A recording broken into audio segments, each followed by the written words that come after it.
request protocol to escort His Highness. The Assembly will hear a statement by His Excellency Muhammad Nawaz Sharif, Prime Minister of the Islamic Republic of Pakistan. May I request protocol to escort His Excellency.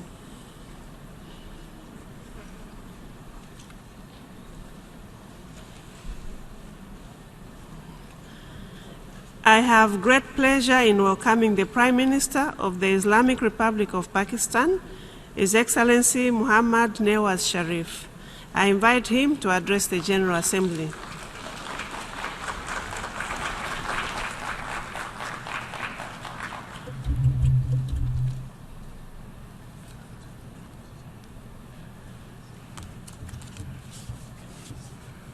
Bismillah ar-Rahman ar-Rahim. Excellencies, distinguished delegates, ladies and gentlemen, we congratulate Mr. Peter Thompson on his election as President of the 71st session of the General Assembly. We agree that implementation of the Sustainable Development Agenda should be the focus of this session. We also pay tribute to Mr. Liketoft for his capable stewardship of the 70th session. Mr. President, today, 3 decades after the end of the Cold War, our multipolar world is more free and vibrant, yet still chaotic and turbulent, more interdependent, but more unequal, more prosperous, yet still afflicted with poverty. We see spectacular progress, but also unprecedented human suffering. The world is at a historic inflection point. The international order established after the Second World War is passing away, but a new order has yet to emerge. Competition between the major powers is becoming more confrontational. This can pose serious threats to peace across Asia. A new Cold War threatens to engulf Europe. The momentum there towards greater union has already reversed. Barricades and walls are going up, especially against the tide of misery flowing out of a turbulent Middle East. In many countries, intolerance has revived the ghost of xenophobia and Islamophobia. Turmoil is intensifying in the Middle East. International efforts to defeat Daesh are therefore urgent. For this, it is essential to reconcile the divergent objectives and priorities of regional and external powers. Peace cannot be built when injustice prevails. The long festering tragedy of Palestine demands determined action by the international community. Mr. President, after decades of strong growth, the world economy has reached a plateau. Despite this adverse international economic environment, my government has in the last three years moved the country towards robust growth. We have fully integrated the 2030 Development Agenda into our own economic and social strategy. This rests on our conviction that people are the true wealth of our nation and that it is human development which will determine our future destiny. Mr. President, our priority goal of economic development requires internal peace and stability. My country has been the principal victim of terrorism, including that supported, sponsored, and financed from abroad. We will not allow externally sponsored terrorism and threats of destabilization to cause turbulence in Pakistan. Tens of thousands of our citizens and thousands of our security personnel have been killed or injured in terrorist attacks. This has only reinforced our resolve to eliminate the scourge of terrorism. Our comprehensive strategy of law enforcement and targeted military operations has produced remarkable results and enabled Pakistan to turn the tide against terrorists. Pakistan's Zarbayaz operation is the largest, most robust and most successful anti-terrorism campaign anywhere in the world, deploying 200,000 of our security forces. Our comprehensive national action plan has the complete endorsement of our people and our parliament, as well as our security forces, all of whom have made heroic sacrifices to defeat terrorism. Mr. President, terrorism, however, is now a global phenomenon which must be addressed comprehensively and in all its forms, including state terrorism. The international community must coordinate its efforts to accomplish this. These efforts should be taken collectively and not unilaterally by the passage of any laws with extraterritorial application targeted against certain countries. We will not win the fight against terrorism and violent extremism so long as we do not address their root causes. These lie in poverty and ignorance, political and social injustice and oppression, foreign intervention and occupation, and denial of the legitimate rights of the people and nations, especially the right to self-determination. Until these underlying causes are addressed, it will be difficult to counter the twisted narrative of violent extremists and terrorists. Mr. President, after 15 years of the current war in Afghanistan, the international community agrees that the only road to a lasting peace in that country is through a dialogue between the government in Kabul and the Afghan Taliban. Pakistan has long proposed this as the most viable course to end decades of conflict and suffering in Afghanistan. Based on this belief in a negotiated peace and in response to requests from President Ashraf Ghani, we have been facilitating the process of reconciliation in Afghanistan. There have been setbacks. That, however, is not a sufficient reason to abandon the path of peace and rely on the military option, which has failed for the past decade and a half to stabilize Afghanistan.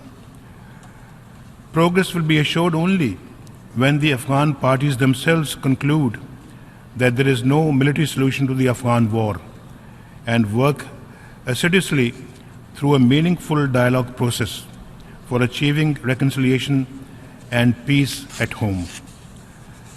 Mr. President, over 3.5 decades of conflict and chaos in Afghanistan has had grave security and economic consequences for Pakistan. Almost 3 million Afghan refugees to whom we opened our homes and hearts remain in Pakistan.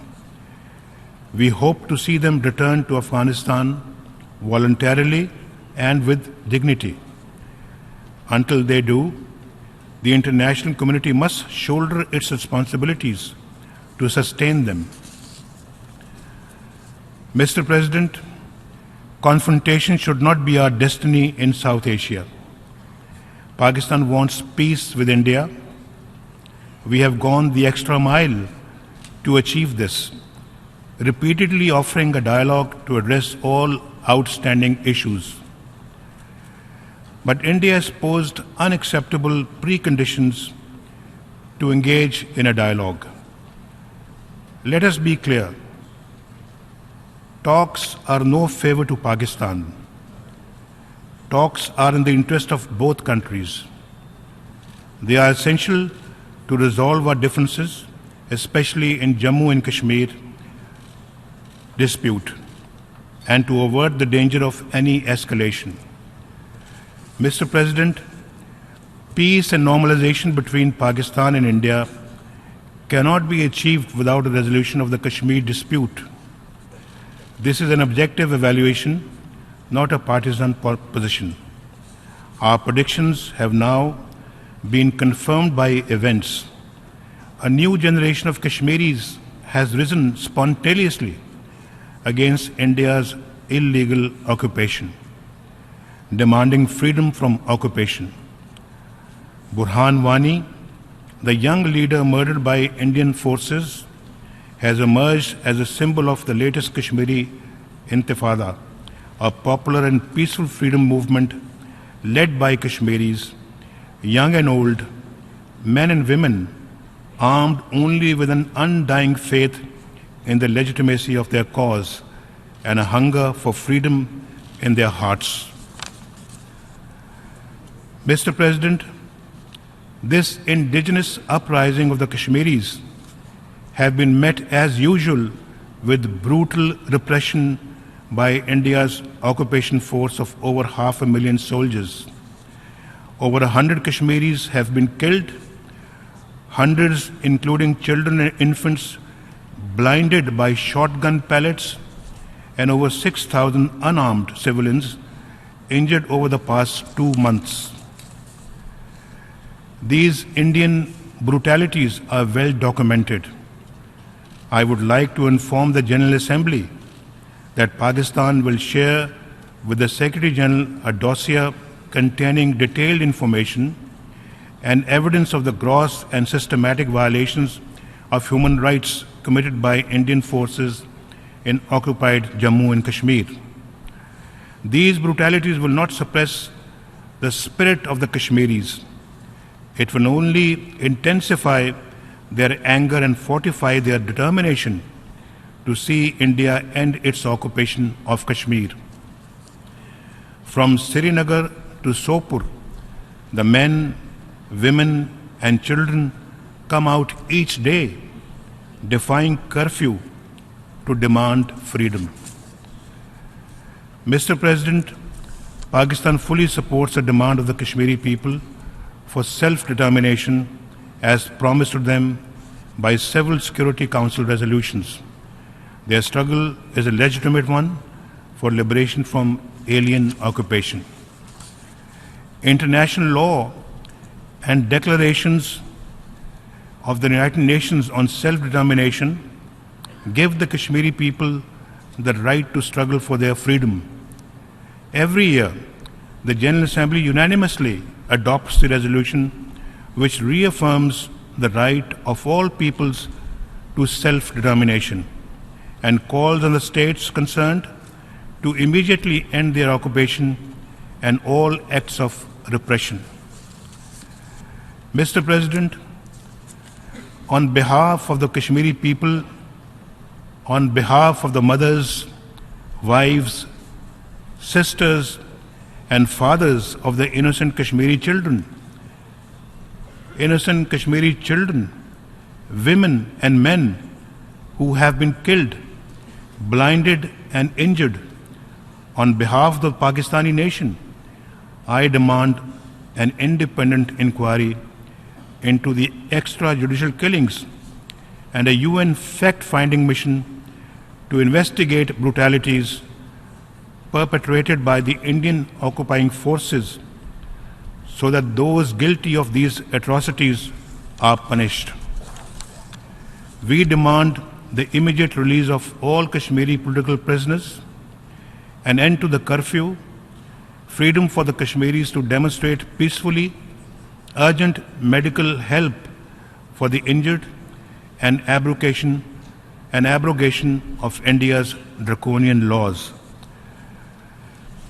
Mr. President, the Security Council has called for the exercise of the right to self-determination by the people of Jammu and Kashmir through a free and fair plebiscite held under United Nations auspices.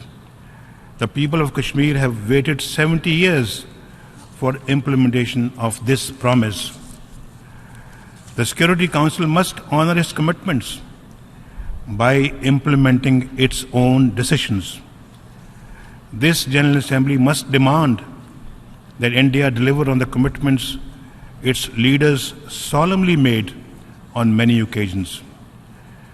To this end, steps should be taken by the United Nations to demilitarize Jammu and Kashmir and undertake consultations with India, Pakistan and the true representatives of the Kashmiri people to implement the resolutions of the Security Council. In this context, we welcome the offer of the good offices by Secretary General Ban Ki-moon. We will also open consultations with members of the Security Council to explore the modalities for implementation of the Security Council resolutions on Kashmir. Mr. President, the international community ignores the danger of rising tensions in South Asia at its own peril. For its part, Pakistan is committed to the establishment of strategic stability in the region.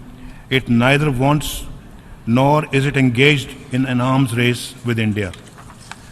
But we cannot ignore our neighbors' unprecedented arms buildup and will take whatever measures are necessary to maintain credible deterrence.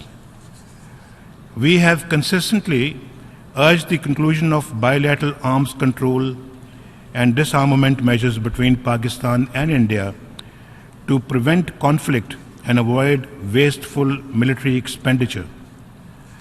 We are open to discussing all measures of restraint and responsibility with India in any forum or format and without any conditions. We are ready for talks to agree on a bilateral nuclear test ban treaty. Today, from this rostrum, I would also like to reiterate our offer to India to enter into a serious and sustained dialogue for the peaceful resolution of all outstanding disputes, especially Jammu and Kashmir. Mr. President, as a responsible nuclear weapon state, Pakistan will continue to cooperate with all international efforts that seek to promote fair and equitable solutions to disarmament and non-proliferation challenges. We have introduced state-of-the-art measures to strengthen the safety and security of our nuclear materials and facilities. We have adopted a comprehensive export control regime that is fully consistent with international standards. Judged on the basis of objective criteria and without discrimination, Pakistan is fully eligible for membership of the Nuclear Suppliers Group. Mr. President, in our turbulent and interdependent world, the United Nations remains an indispensable organization to restore order and ensure global peace, stability, and prosperity. Its principles remain the crucial pillars of international legality, the guide for the conduct of member states, and the guarantor of the legitimate rights of all nations and peoples. The United Nations must regain its credibility as a central instrument for the promotion of peace, prosperity, and liberty. To that end, it should become more representative, transparent, and accountable. A comprehensive and democratic reform of the Security Council, which Pakistan supports, should enhance its relevance and representation. Creating new centers of privilege will do the opposite. Mr. President, Pakistan's unwavering commitment to the UN is well established.